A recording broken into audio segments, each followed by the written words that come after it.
Hi friends, இன்றைக்கி நம்ம வீடியோவில் என்ன பார்க்க போகிறோன்னு பார்த்தீங்கன்னா, பூரி நல்லா புஸ்ஸுன்னு வரணும், எண்ணெய் குடிக்காமல் வரணுன்னா நீங்கள் இந்த மாதிரி செஞ்சு பாருங்கள். நான் என்னென்ன இன்க்ரீடியன்ட் போட்டிருக்கேன், எப்படி இந்த பூரி வந்து இவ்வளோ சாஃப்டாக வருதுன்னு பார்க்கலாம். 3 விரலில் பிச்சிடலாம். அந்தளவுக்கு வந்து ஜவ் மாதிரி இருக்காது.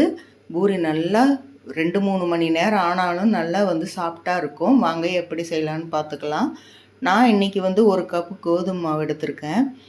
1 கப்பு கோதுமை மாவுன்னு எடுத்திங்கன்னா 1/2 கப்பு வந்து மைதா எடுத்துக்குங்க. அப்போ தான் பூரி வந்து நல்லா கலராக இருக்கும். இப்போ வந்து 1 கப்பு கோதுமை மாவு, 1/2 கப்பு வந்து மைதா மாவு, 2 ஸ்பூன் வந்து ரவை தான் ரொம்ப முக்கியம். அப்போ தான் வந்து பூரி நல்லா புஸ்ஸுன்னு வரும், நல்ல முருவலாகவும் இருக்கும். இப்போ வந்து இது நான் எடுத்துருக்கிறது வந்து 1/2 கிலோ மாவு இருக்கும். அதுக்கு வந்து நான் 2 ஸ்பூன் வந்து ரவை எடுத்திருக்கேன். உங்களுக்கு கம்மியாக வேணும்னா கூட 1 ஸ்பூன் போட்டுக்கலாம். நான் நல்லா மொறுன்னு இருக்கணுங்கிறதுக்காக 2 ஸ்பூன் போட்டிருக்கேன். தேவையான அளவு உப்பு, இவ்வளோ தான் இதுக்கு பொருள். இதுக்கு எவ்வளோ ஒரு பூரிக்கு ரவை முக்கியமோ அதே போல் தண்ணி கலக்கிறதும் ரொம்ப முக்கியம். கொஞ்சம் கொஞ்சமாக தண்ணி விட்டு பெசரி வச்சுக்கோங்க. ரொம்ப மாவு வந்து இலகி போகக்கூடாது. கரெக்டான பக்குவத்துக்கு கைக்கு ஒட்டாமல் இருக்கணும். நாம் வந்து பூரிக்கட்டையில் வச்சு தேய்க்கும்போது பூரிக்கட்டையிலையும் ஒட்டாமல் இருக்கணும். அதுதான் கரெக்டான பக்குவம். இப்போ நான் பிசைகிற மாதிரி இந்த மாதிரி கொஞ்சம் கொஞ்சமாக தண்ணி விட்டு பிசைஞ்சு பாருங்கள். ஒரு ஈரப்பதம் இருக்கும். இது வந்து உருண்டை பிடிச்சா இது கரெக்டாக இருக்கும் அப்படிங்கிற மாதிரி நீங்கள் நினச்சிங்கன்னா அந்த அளவுக்கு இருக்கும்போது நீங்கள் தண்ணி விடக்கூடாது. இப்போ அந்த உதிரியாக இருக்கிற மாவெல்லாம் சேர்ந்தாலே கரெக்டாக போயிடும். அதனால் நான் வந்து கரெக்டான தண்ணி விட்டு, ரொம்ப வந்து இலகி போணுச்சுன்னா மாவு பூரி நல்லா இருக்காது. இப்போ பாருங்கள், ஒரு மணி நேரம் ஊற விடணும். ஏன்னா அதில் ரவை போட்டிருக்குறோம், அது ஊறணும். அந்த ரவை வந்து ஊறினா தான் பூரி வந்து நல்லா சிகப்பாக வரும், நல்ல முருவலாக உப்பிட்டு வரும். இப்போ ஒரு இடத்துல உட்காந்துக்கிட்டு நல்லா பூரி வந்து தேய்ச்சி ஒட்டுக்கா வச்சுக்குங்க.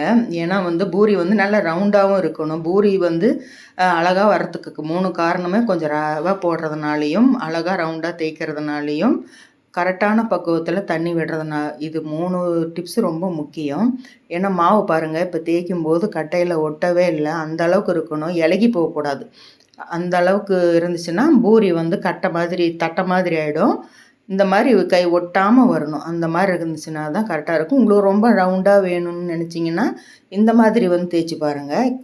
நம்ம கையில் தேய்க்கும் போது ரவுண்டாக தேய்ச்சிக்கலாம், திருப்பி திருப்பி போட்டு. இப்படி அன்னியவனாக வந்துச்சுன்னா நீங்கள் என்ன பண்ணுறீங்கன்னா, ஒரு கிண்ணமோ ஒரு தட்டோ எடுத்து அது வந்து இந்த மாதிரி தேய்ச்சிட்டு நீங்கள் அந்த தட்டத்தை கமுத்தி வச்சு சுற்றி கட் பண்ணி எடுத்திங்கனாலும் நிலா மாதிரி ரவுண்டாக வந்துடும். பூரி பார்க்குறதுக்கு நல்லா அழகாக இருக்கும்.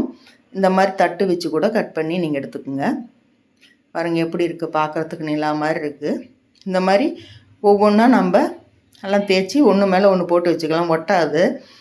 ஏன்னா கொஞ்சம் லிக்விட்டாக போயிருந்தால் தான் அந்த பூரி ஒன்றோட ஒன்றா ஒட்டிக்கும் இந்த மாவு. இப்போ பாருங்கள், கரெக்டான பக்குவத்தில் இருக்கிறதுனால தான் கரெக்டாக இருந்திருக்கு. இதில் இன்னொரு டிப்ஸும் ரொம்ப முக்கியம். இப்போ பாருங்கள், நான் வந்து எண்ணெய் நிறைய ஊற்றிருக்கேன். ஆனால் வந்து பூரி வந்து பெருசாக இருக்குது. அந்த சைஸுக்கு அந்த எண்ணெய் அளவுக்கே இருக்குது பூரியும். அந்த அளவுக்கு இருந்தாலும் உங்களுக்கு பாருங்கள், அந்த பூரி வந்து நல்லா உப்பி வந்தது. ஆனால் அந்த வந்து இடம் பத்தலை.